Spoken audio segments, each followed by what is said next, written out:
Hey guys, it's Paul and Paul Dexter, the founder of Jetbuilt, and we're talking today about the power of better proposals. It's our first webcast. Yes. We're probably not going to be that good at it, so give us a little bit of grace here. But thanks so much for coming on. We appreciate that, and we're excited to go through this stuff. So before we get started, give us a little bit of your background. How did you arrive at Jetbuilt in particular?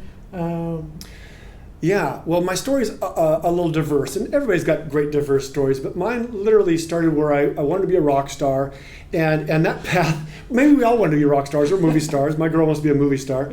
But that took me into record production. I had a rock star run of sorts, which really led me to record production. And I had a great run from the late 80s until the early 2000s producing records. And my career kept kind of climbing and had a great run doing that. And then simultaneously, I was running marketing. I had a small company running marketing for other companies, corporate companies, law firms, banks, things like that. My job there was to help them I had to create a message to them to hire me, and then I had to help them create a message to their client. And that background, coupled with my artistic background in the studio, really created a unique little bit of synergy, something that we all need in running our AV businesses. We need a little bit of that messaging background to help us with the technical background. Well, then in 2003 or 4, a couple of friends that I'd worked with in the studio, they said, "Hey, can you make our house sound like your recording studio? Can you make our restaurant sound like your recording studio? Can you make our church sound like your recording studio?" And so I did. I started doing a few of these projects, and of course, the record business took a little bit of a dump in the early 2000s, as we all know. So it was a comfortable transition for me.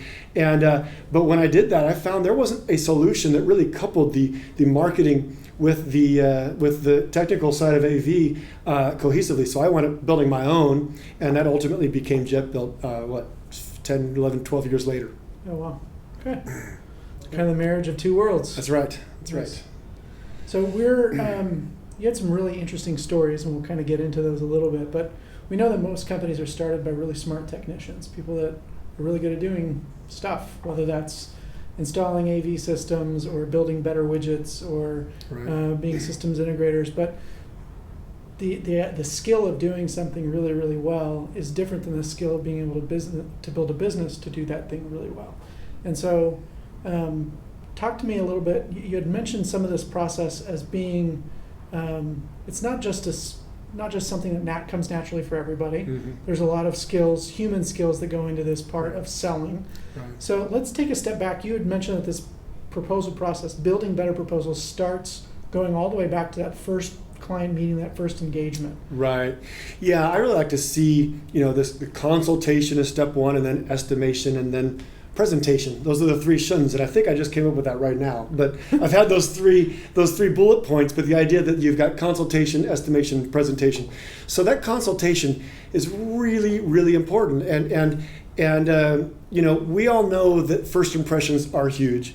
And so I really think that when you go to a client's home, place of business, on any scale, how you approach that 15, 20, 30 minute, 2 hour, all day time of consultation really paves the way. Clearly the first impression is great. All the basic human things, about making a good impression on someone, that's all important. But let's talk about the time you're there talking about the client's problems or their needs. And so I really can't stress enough the importance of listening. So rather than going to a client's place and just starting to tell them all the great things and why you're the best person to do it, and I see that wall, you should put a big old TV right there, look at this, these lights are terrible, let's knock these down and we're going to put in this. Rather than telling them about all your expertise and all your great ideas, it's far more important to listen to what they have to say, listen to what they are looking for. They'll tell you things like, in the lobby of their restaurant, we've got this lobby that at peak hours, lunch and dinner hours, it gets so loud here, and the music is just making it worse. And so that's a problem they have, and it's something they want to solve. So you want to make a note of that, and you totally know that, and we'll talk about that later. Then they're going to say, I wish we could have bigger TVs here, and I wish we could do this here. Is it possible to have shades automatically come down at sun, whatever. write down all the notes and wishes. We're just there to listen. I think to listen and then really just kind of comfort them. We want to say just enough to reassure them we know what we're doing, but we don't have to just kind of pontificate on them. So when they say, yeah, is it possible that shades can come down when the sun comes over this side of the building? You can say, yeah, we do that all the time. If you do, obviously. There are those of us that will just say yes to everything and figure out a way to do it later. But showing... Might not be a bad approach. And I mean, yeah, sometimes that needs to happen. And clearly, we all have to do something the first time. But really linking that with, well, sure, over at such and such last year, we did something exactly like that. And that's what you want to do. So you're not just saying, oh, of course we can do that. They can smell through that if you do that too many times. But giving a little quick, easy examples. And you don't have to talk about 30 minutes about how that worked out. They want to move on with their day too. So just reassure them quickly. So that first meeting isn't about solution selling, it's about listening is what you're saying. Right, yeah. That's great. Listening, solution selling, and then of course budget finding. Okay. I want to make sure we talk about that. Clearly a client isn't going to tell you, I've got $100,000 to spend, how can you help me spend it? They're not going to do that. They might. Well, yeah, they might. But we've got to get them to reveal that budget somehow. Now, on the technical side, you guys do, we all know about what these systems cost. So they know if they want to do this and this and this, you already know off the top of your head, probably they need to spend, $50,000, $60,000 just to kind of barely make that happen. $80,000, $100,000 might be a little more graceful implementation. But they're not going to tell you those numbers, by and large. Maybe they will, but by and large they won't. They want you to tell them those numbers, or they may not know. So I use a lot of analogies. I use the dealership example, and that is where if they don't have a number, they can't tell you a number, or they'll say, give me the middle of the road, because that middle of the road still could be a wide gap between low, medium, and high. So we've got to pin this down more. So I'll use the idea of, are you in the Kia dealership or are you in the Range Rover dealership? Because that really helps, because you can go to a Kia dealership and say, I'm looking for a car with 4 doors and leather interior and 30 miles a gallon and nice wheels or whatever. Or you can go to Jaguar and say the exact same thing. And at the Kia dealership, they'll give you that nice car with the leather and this, and it'll be $30,000. Or a Jaguar, the 4 doors and the nice leather and all that will be $115,000. So get them to say, well, okay, good, that's a great point. I'm in the Toyota dealership, and now, and maybe we're in that middle of the road category. But now you can really start to bracket them a little better. And so now you can say, okay, that being said, you told me you want to do this and this and this and this. And, so probably it's going to take about $60,000 just to barely make that happen. And that's going to be a little bit trickier, meaning a little less quality, a little more, what would you say, like bolting things together, duct taping things together to make things work. 80,000 is a lot more where you should be to do it more properly and more reliably. So use some examples if you have to put them in to get something out of them, because it's real important when we go back and estimate that we're not overestimating or underestimating is equally bad. See, so you're using that first meeting primarily to identify their pain points, what do they need, right, and then to put them into some specific bucket category of what type of solution they're looking for. Right. Are there any other kind of expectations from the sales process that you would need in on that first meeting?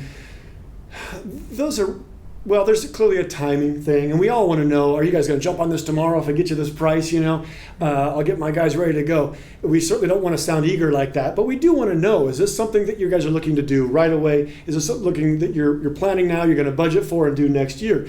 That clearly makes a big difference, not just in our excitement about the project on some sales level, but it makes a big difference on the feasibility of the project. There was a project, a buddy of mine literally showed me 2 weeks ago.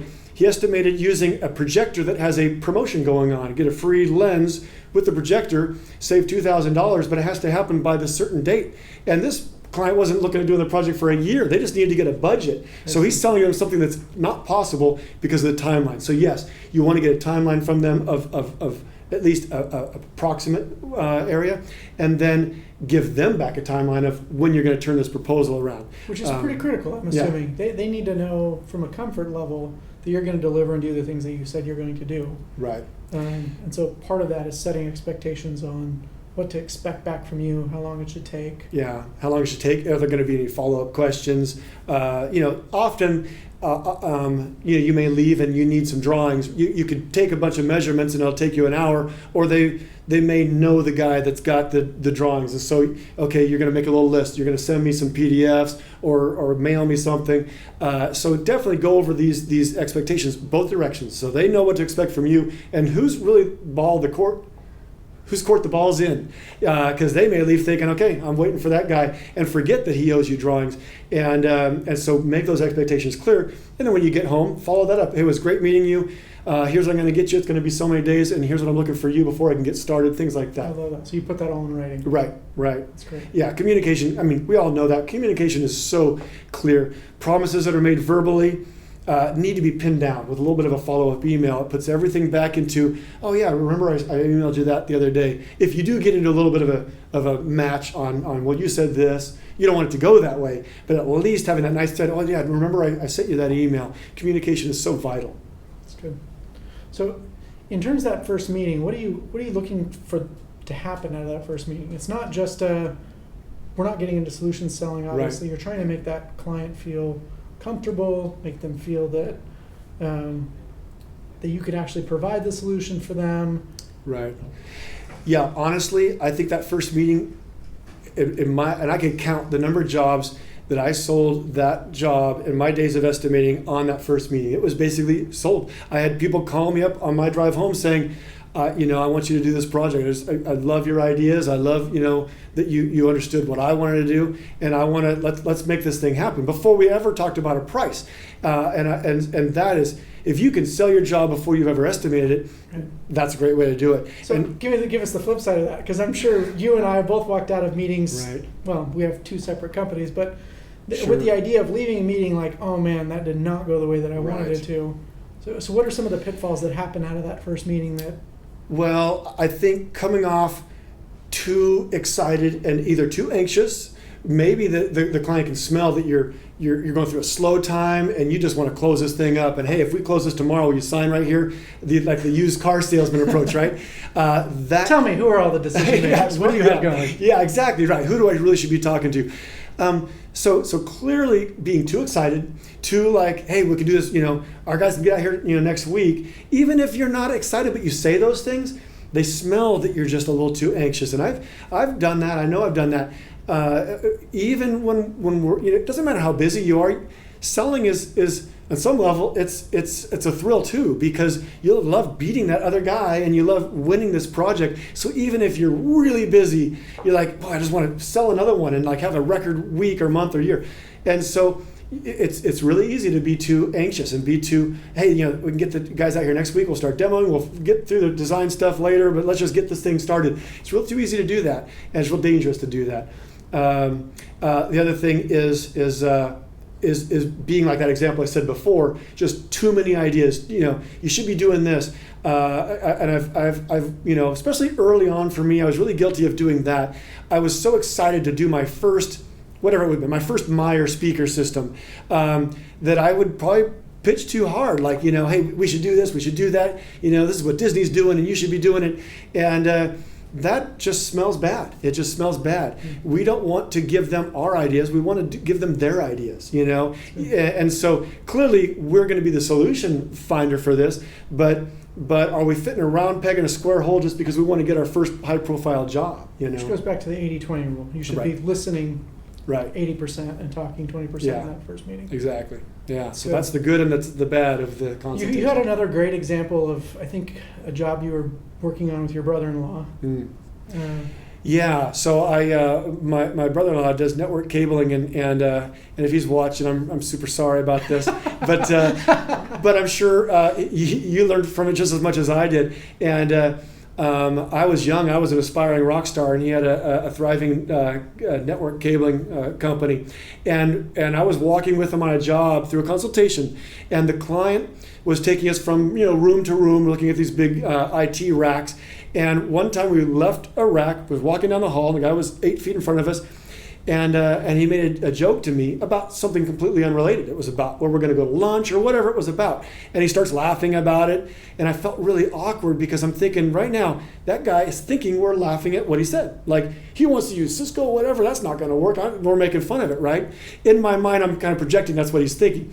He may not even heard any of it, but it is so critical to respect the clients. I mean, they'll ask for the craziest things. They'll ask for, some, hey, can you give me the, I hear 8K is coming or 16K and in a megapixel, whatever. And you could laugh at that. Or you could say, well, you know what? Yeah, there's rumors, but right now what's available the next year or two is going to be this, and turn what could be laughed at later, maybe privately, into something productive and respectful. Sure. So the idea that it's all about the customer at that point. Right.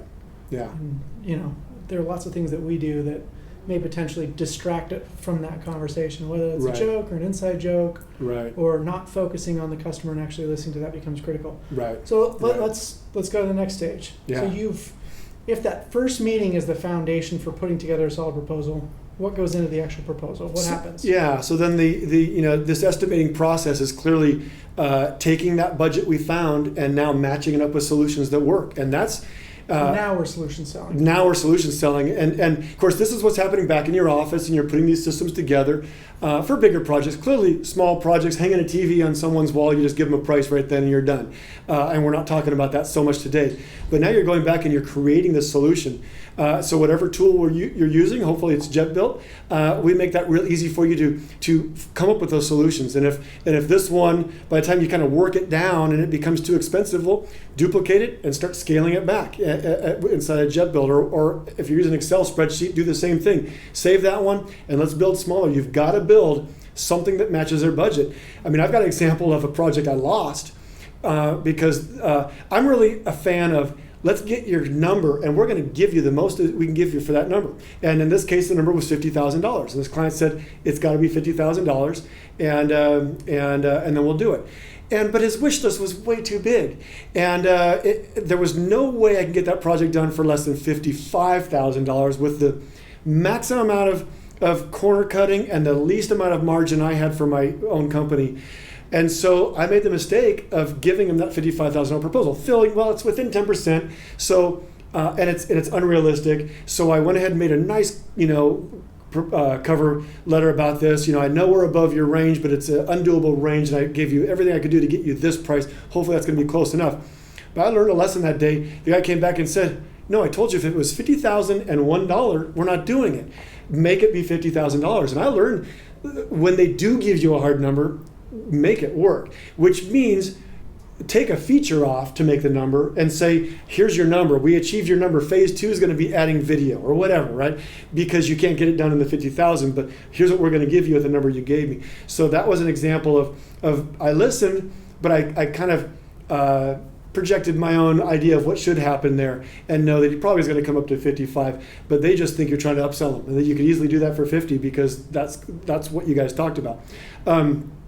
But here is where you take their budget, you take the solutions, or you take the problems and the wishes, and you put them together. And this is where you do your technical work. This is where you do your pricing, and you do all of this. It's the presentation that I think you're more really talking about what happens now when we present.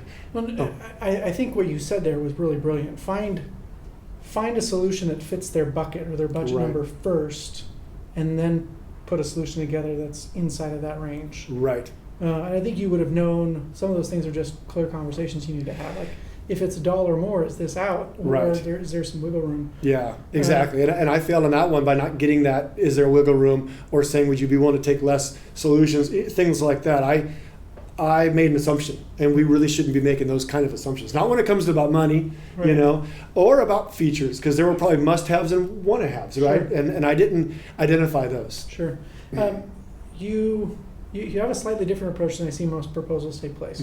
Most people, when they put together a proposal, it tends to be very technical. Right. It's usually a spreadsheet, lots of numbers, lots of model numbers and figures and that kind of stuff. You said something to me that I thought was incredibly interesting, and it was that your proposal should address the client's concern in words, not just in technical specs. What is that? Yeah, okay. So clearly when we now go back to our client and we're going to give them our presentation, we'll talk a lot about the components of that, but it's really important. We talked about the consultation, you're noting down every concern. So let's go back to the example of the speakers in the lobby at the restaurant being too loud at peak hours. And that was something they wanted solved. He had a pain about that. If I can come back and one of the first things out of my mouth in my cover letter or my proposal itself will be, one of your big issues was the sound in the lobby during peak hours. I don't say, well, we're going to put in a Zyningen XC47, which has 52 dB capability and this many ohm to ratio and whatever. I'm making stuff up, but you get my point. They don't know any of that. I don't know any of that. Nobody really knows any of that. I mean, yes, you guys do. You're doing the work. We know the technical equipment, right? But the buyer doesn't. Even if they're a technical director, a decent sized facility, he's giving this proposal to his boss who knows nothing about these things. So what we want to say is, you said the speakers get too loud or the room gets too loud when it's peak hours, and the music is on top of it, which is even more annoying, and the staff probably forgets to turn it down or whatever. And so we'll say, so we have a solution where we're going to put in this device, and we can say the name of the device. It's a Symmetrix SimNet system, whatever. We could say what we're going to put in, just so that they know we're not making stuff up, right? We're going to put in this system, we're going to install a microphone overhead, and when it reaches this level, it's going to trigger this other device. It's going to turn the speakers down, not up. Most of these systems are made to turn up when ambient volume comes up, but in this case, to solve his problem, we want to turn the system down to help quiet the room a little bit. And so we're going to say what we're going to do in words. It doesn't require schematic, doesn't require line drawings, doesn't require cut sheets. It just says what we're going to do. And then we can also give them some suggestions. It's not in our budget, it's not in your budget, but you might want to consider acoustic tiles on the ceiling. You've got this cool industrial ceiling. We could hide some black ceiling panels on there, acoustic panels you'd never notice. It's going to quiet that room down considerably. We don't have to say so many dB. There again, they just want to know, am I going to feel the difference? Well, yeah, considerably is a great word to use. It's going to quiet it considerably. And then furthermore, you can consider carpet or whatever else. Give them some ideas. We're solving their problems. And we're not even the vendor for some of these. We don't do carpet. Maybe we don't do acoustics. But if we show that we're more concerned with their problems than we are selling them a solution, I think it really helps them feel comfortable. Right. So the idea that our proposals are built around their points of pain, where we're not just putting technical specifications in a spreadsheet. What we're actually saying is, here was your big issue, here's how we're going to solve it. Here was your other issue, here's how we're going to solve it. So it's almost point to point of what they gave to you in that first opening meeting. Exactly. And you may not be able to answer every one of them if you want to keep it brief, but they're not going to give you 50 points that you have to answer line by line. Sure. They're probably going to give you 5 or 6 big, on a bigger project, 5 or 6 big things. If they're going to do a new system and the old system for 20 years had this issue, there's going to be 2 or 3 big things they didn't like about that, and then 3 or 4 new things they want to make sure they achieve. You want to answer to those, that you can count on your hands easily. And you do it on a room-by-room basis, and that's where we really coupled Jetbuilt to work in your favor here, because first is that scope. And so when you open up the proposal and you go through these marketing pages we'll talk about, then it gets to, okay, lobby. And now we talk about, in your lobby, you really mentioned you had this. We want to do this. We're going to put in high-quality speakers, and then we're going to put this kind of processing, and so you're answering to that. And then the next room, okay, your AV rack. You said that it took up way too much space, and the food servers were tripping around the thing, getting into the kitchen. So we've relocated where that's going to go. It's going to hang from still on the same wall, but 8 foot up off the ground, so that nobody has to go around it, because you've got plenty of room back there. We're answering his problems on a room by room basis, so it's bite-sized essentially. We're not talking for 20 paragraphs long in one glazed over batch of text. That's great. And so let's talk back in terms of the style of writing. Who are we addressing this to? Does it go to the person, technical director that hired us? How technical should we be in our proposals? Yeah, great point. Of course, you very well may be working for a technical director. He or she is the person that called you. They know all about these systems, and they kind of know what they want. They may be telling you things they want to put in. But by and large, it's a 1 in a million shot where that person is going to write the check. They're going to make a recommendation and give your proposal to someone up the stream, and they're going to be writing that check. And these people, by and large, know a lot about balance sheets and budgets and banking and forecasts. They know very little about dBs and ohms and aspect ratios. And so you're really talking to the lay people. And if you speak respectfully in between, though, you can say, again, back to the example of the processing, we're going to use ambient, put an ambient mic in the room. That's something most people can understand, but your technical director is not going to think like you're talking in preschool language to them. They get that. That sounds like a good term.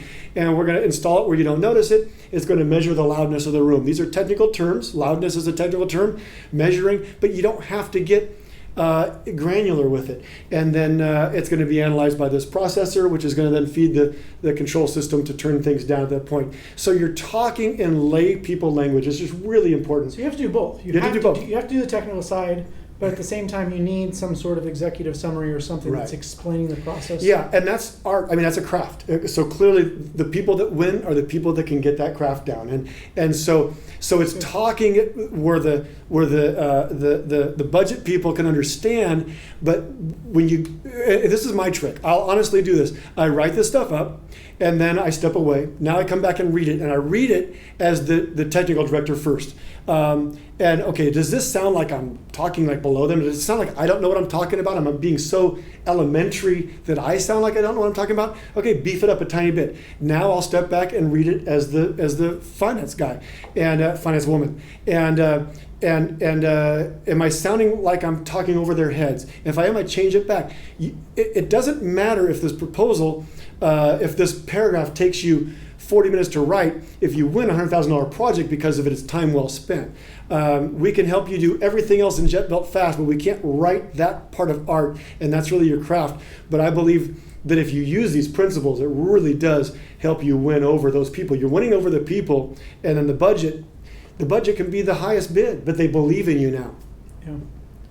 So the proposals then becomes it's your chance to actually sell yourself. Right. You're actually delivering, here's the solution that we're putting together. You spent the 90%, 80% of that first client meeting listening. Yeah. So this is now your chance to actually talk. Right. I know we've had, everybody's had the situation where they walk into it and whether they win or don't win in the proposal stage, they realize that was probably the critical moment. Yeah. Let's go through some good examples, some bad examples of proposals, maybe something you've seen, Sure. something you've done.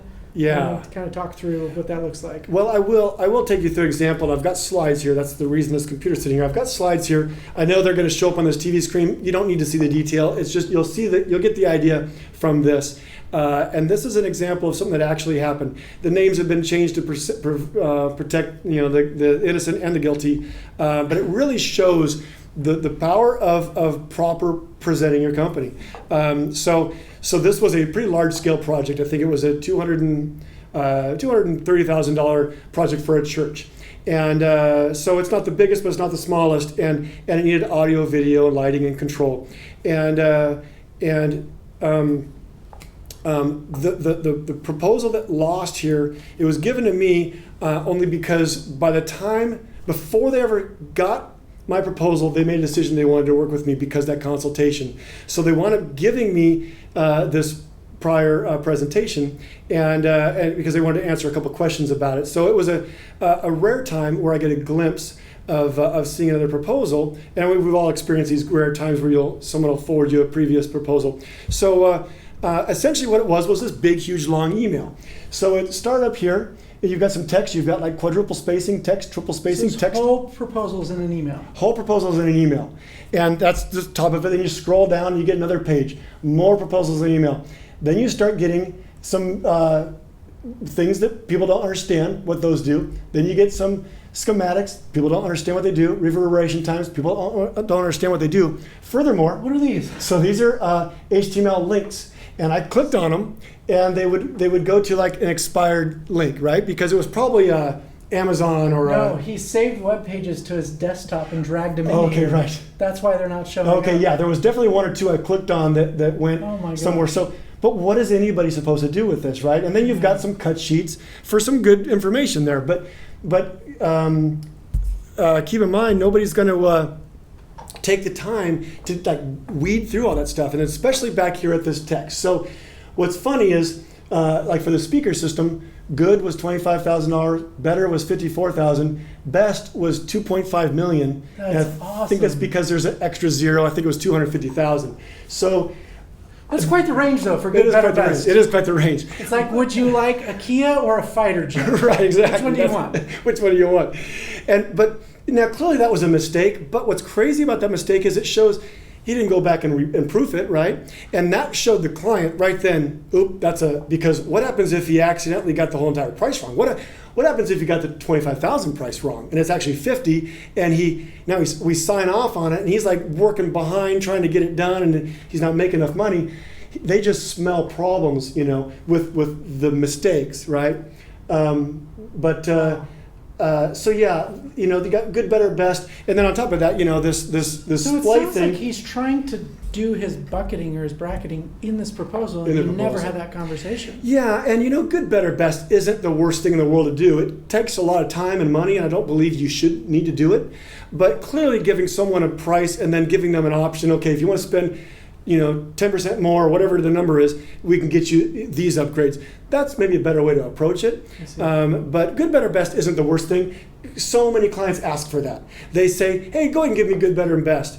And they don't realize what they're asking. They're saying, oh, so you want me to take what's going to take me an hour and go ahead and take 3 hours just because you want good, better, best. It's better to put them into that bucket early and give them say, I want to spend all 3 hours giving you the best possible proposal I can at the money you're actually going to spend. Right. It's certainly not going to be $2.5 million. So let's find that number, So, and that's part of the sales process. Inevitably, you give away some amount of free work. Right. And the goal with a good sales process is to give away the least amount of wasted work or free work so that the client gets the most value, you get the most value. Right, exactly. And I do need to say this. One thing we haven't talked about here, but this is big, especially in the commercial world. The commercial world proposals go in two types. They come in smaller work where they, a church like this, they're not going to hire a consultant and have a proper design put together. That's going to be $20,000, $30,000. They're not going to spend that. They would just want to get bids. And these are apples to oranges bids, clearly, right? That's not the right way to do it, but it is the reality of it. Which makes your first meeting all that much more important. All that much more important, right.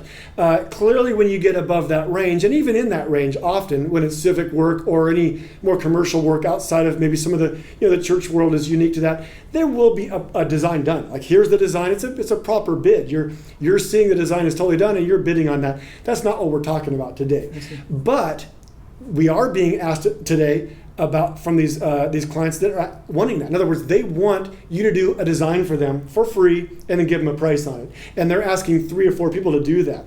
And that's incredibly unfair to us. But at the same time, they're not going to go hire a consultant. This is how they're going to get it done. If we don't do the design and bid for them for free, they're going to find someone that will. And so how we win those jobs, and I've made a great living doing just that.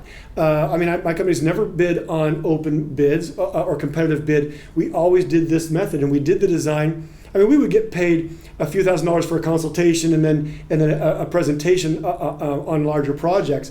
But by and large, some of our biggest projects were won out of me going ahead and taking a couple-hour meeting with someone and earning some trust, and then maybe they would pay then for a proper design. But what we're talking about today is we're designing something in this bid, and we're kind of giving that for free. What that means is we don't do specs, because with this spec sheet here, anybody can now re-engineer this system and ship it. And so you're just giving away all this work for nothing. And it took them 2 hours to do that. So what we want to do is give. So is it a good system? That system? No, that's a bad system. It's a bad system. Bad system. But I think what I'm trying to get at real quick is just how do you price something without a full line drawing? A lot of AV guys will go, no, I need those drawings to be done in order to make my price. And I just dispute that it often doesn't need to be, not that granular. Or that you don't have to give that to the client. Or don't give it to the client, exactly. If you need to do a line drawing because of course I've had to do line drawings on a project that's $500,000, you need to make sure you've got all the right pieces in there. So you'll do a line drawing and you believe you're going to have a good shot at getting this project, but you don't hand it to the client for free. You give them the price with no tools for them to go recreate it, because as soon as you give them tools to recreate it, they're going to find someone to recreate it. So if that's an example of a bad one, give us the example of one that actually. So then in this case, and this is a hypothetical, those of you on Jetbuilt recognize this as one of our templates we give you, but this was, in this case, the actual proposal, which had a different logo on it from my old company. But now you've got, instead of an email, the client still was emailed by me with a nice little cover, 2 little paragraphs saying it was great meeting you guys. We talked about your solutions. Here's my best approach, and call me, email me. We'll get together and I'll walk you through this. So this is just a simple cover page. It has the name of the project on it, and like the date, maybe the version, and then straight into about the company. So recent projects. So this shows, in this case it was a church. So here's 6 other churches in the greater Los Angeles area that they can go, oh wow, I love, I visited that church and I love what they did there. I love this. Now suddenly your company went from a 5 to a 10 over, on a flip of a page, giving it to them in a format that looks nice, but clear little descriptions of what we've done. Oh wow, he's trying to pitch us doing this control system. They did it there, So this works for commercial applications. What happens in residential? So in residential, clearly you have to be more careful. You can't say Bob and Smith's house and their social security number is this and all this. Here's their address. Yeah. If you need to take their stuff, right. What it is. But you can't say, okay, Minneapolis, Minnesota, we did this, and it included this, Bang & Olufsen, system with this and a whatever.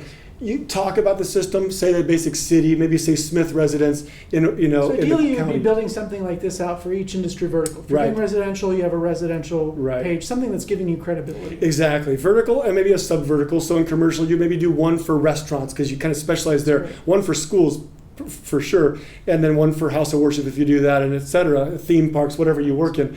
But it's also nice to give 1 or 2 examples outside of that vertical so they could see, oh, wow, he's wanting to do this in our theme park, but really it's a restaurant in our theme park. I want to see some restaurants they've done, right? So you want to obviously show some range, but give good examples of something that's close to theirs. And of course, in Jetbuilt, you can spin up 10 of these in 15, 20 minutes and then spin them into each just proposal. automates the whole process. Right. You just pick, that's Exactly. awesome. And then you've got About Us. So it maybe talks about your principal, maybe it's you, and here's the work you've done, some of your background. And then, what people are saying, or it could be your team. One of our templates in Jetbuilt, well, all of them, they have about us, about our team, about our, passion, our vision. You show a picture of your team, maybe a picture of your warehousing, because that's kind of impressive to clients that know, hey, this guy doesn't just operate out of the back of his pickup truck, But if you do operate out of your pickup truck, play to your strengths, show how nimble and fast you are. Talk about that.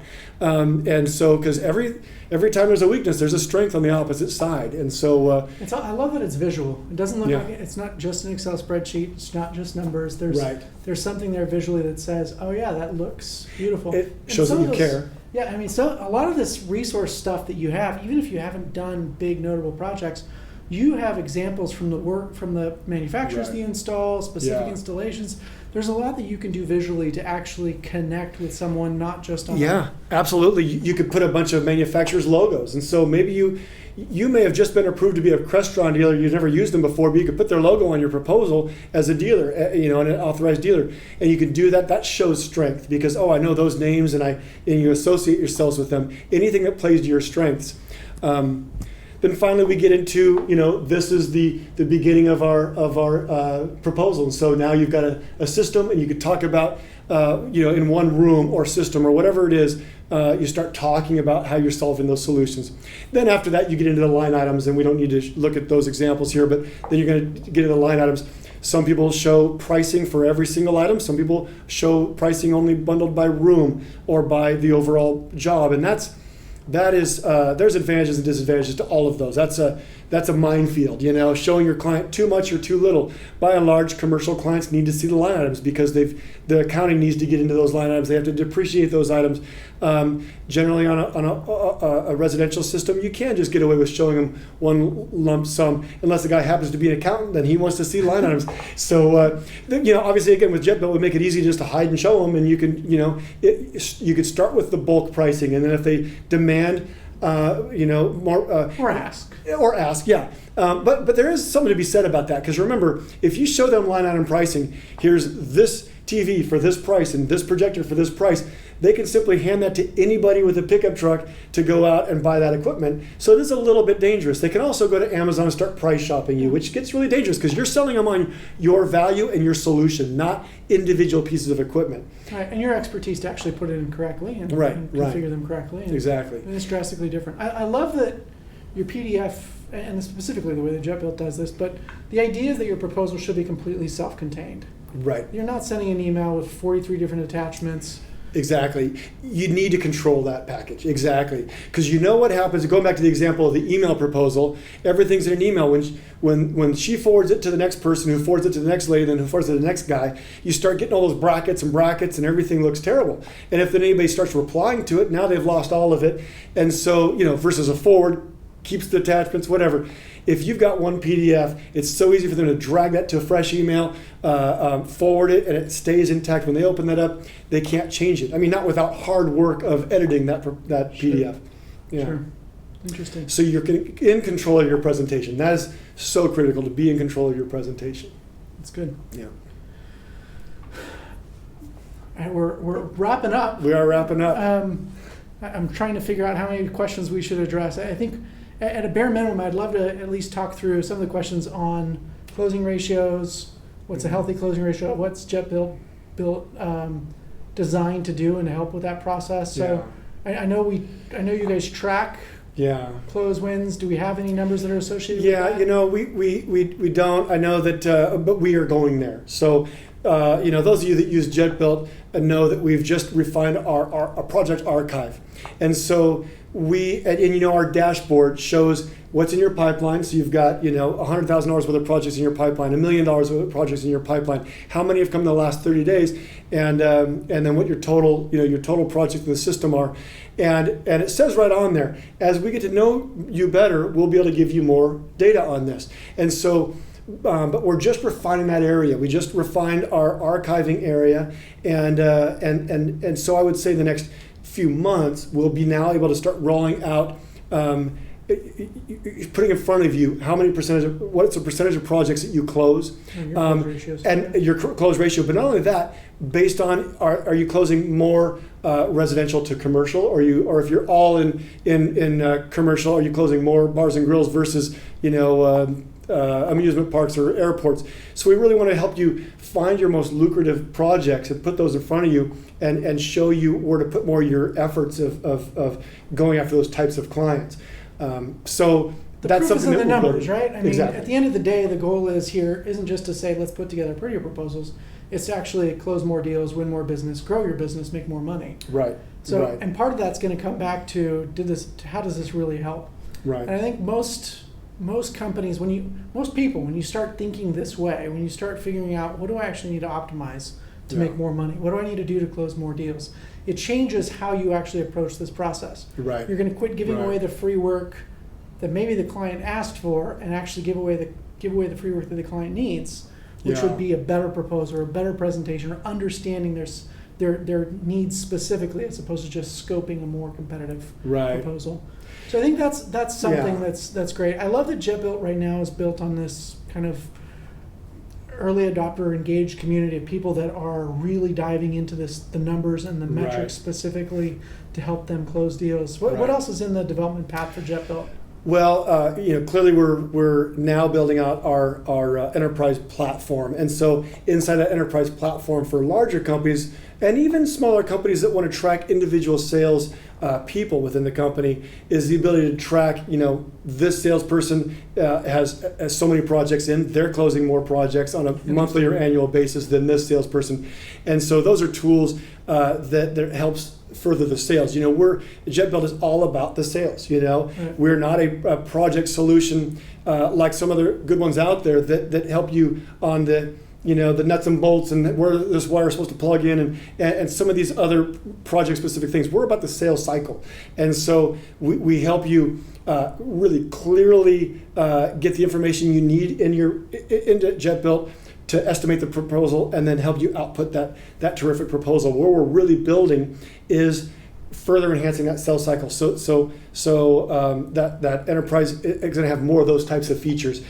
Company reports about again, more about these close ratios, more about the leads, more about where they're coming from, and those types of things. So we want to get into really helping you analyze a lot of what a good CRM would do. And we don't want to replace a good CRM, but we know that a lot of companies just don't really use them. And if they don't really use them effectively, I think. I know I've been way guilty of that. My whole time running my AV company, we tried a few CRMs along the way, but it was never my thing. And luckily, I did have some other salespeople that were better at setting that go up and really helped me push me into there. But with Jetbuilt, we're able to really deliver to you just the right amount of a CRM to track your clients, to track your leads, and help funnel them into projects so we can really show you better numbers without you using a separate tool. Now, we integrate with CRMs as well if you are set up to use one. The larger companies already do, of course. But we really want to help the medium-sized companies and the smaller companies that really don't have those tools. So it can fit both sides of that. Exactly, yeah. Cool. Yeah. Well, before we wrap up, we want to make sure we thank our sponsors. So I'll let you dive into. Yes, absolutely. Well, we thank you so much. Of course, Crestron's been a longtime partner of ours, and we thank them for helping sponsor Pulse 8, another wonderful sponsor of ours. And one of you is going to go home with a HDMI extender set, Balun set, and that's exciting. Lowell sent us some stuff that we're going to send out to a lot of you guys. Symmetrics. I think Symmetrics was our very first partner in Jetbuilt for our dealer pricing integration. We really appreciate what they do, and then OWI. So I think we've got stuff coming from them. So a lot of you guys are going to get some goodies. You'll be hearing from Grant probably about how we get those to you. It's like, no, we can't. So most of you guys have registered. If a few of you guys snuck in with registration codes that may or may not be, you didn't register directly, please make sure to register. That way you can get entered in to get some of these. Yeah, win the big drawing or some of these other little fun things. They've been rolling into our offices here the last couple of weeks. Has been fun, and I've been trying to keep the guys from grabbing them for themselves. So. Well, hopefully you enjoyed our first webcast. We plan on doing a lot more. Yeah. We will hopefully provide value to you in a number of different ways. If you have other questions, we didn't touch on something that you wanted addressed, please feel free to hit us up on Twitter. The hashtag is Jetbuilt, and we'll do our best to get back to you right away. Yes, thank you. Thanks again for watching, and until next time, over and out.